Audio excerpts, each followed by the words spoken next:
Big boss house లో భరణి తనుజ వీళ్ళిద్దరు bonding గురించి ప్రత్యేకంగా చెప్పనవసరం లేదు.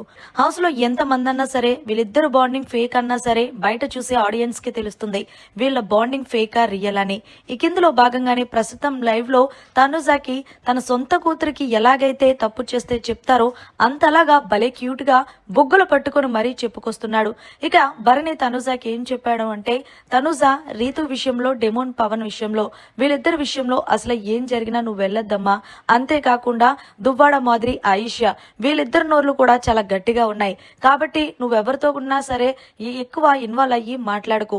ఏదన్నా ఒక టాస్క్ లోని డిఫెన్స్ చేసుకోవాల్సి వస్తే అక్కడ మాత్రం తగ్గకు, కానీ మిగిలిన సమయంలో వీళ్ళకి దూరంగా ఉండు అంటూ భరణి తనుజకు చెప్పుకొచ్చాడు. అయితే తనుజ భరణితో అంటుంది, నానా మనం వాళ్ళకెందుకు భయపడాలి అంటే, భయపడాలని నేను చెప్పట్లేదురా, అనవసరం దానికి అయిన దానికి వాళ్ళలాగా నువ్వు అరలేవు.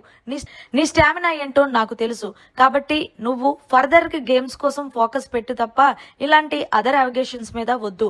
డెమోన్ పవన్ రీతు మాట్లాడకపోయినా నీకు నష్టం ఉండదు, మాట్లాడుకున్నా నీకు నష్టం ఉండదు.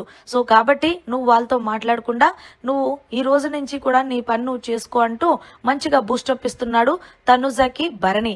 ఎందుకు తనుజకి భరణి బూస్టప్ ఇచ్చాడు అంటే, రీతుకి డెమోన్ పవన్ కి మధ్య తనుజ విషయంలో గొడవ అయ్యింది. దానివల్ల తనుజ నా వల్లే వీళ్ళిద్దరికి గొడవలు అవుతున్నాయని చాలా ఫీల్ అవుతుంది. సో అందుకే భరణి నువ్వు ఈ టైంలోని అలాంటి వాటి కోసం ఆలోచించొద్దు, నీ గేమ్ మీద నువ్వు ఫోకస్ పెట్టు నాన్న అంటూ చెప్పుకొచ్చాడు భరణి. మరి మొత్తానికి ఇదంతా లైవ్ లో అయితే చోటు చేసుకుంది. మరి భరణి తనుజకి చెప్పిన దానిపై మీ అభిప్రాయాన్ని జర కామెంట్ రూపంలో తెలియజేయండి.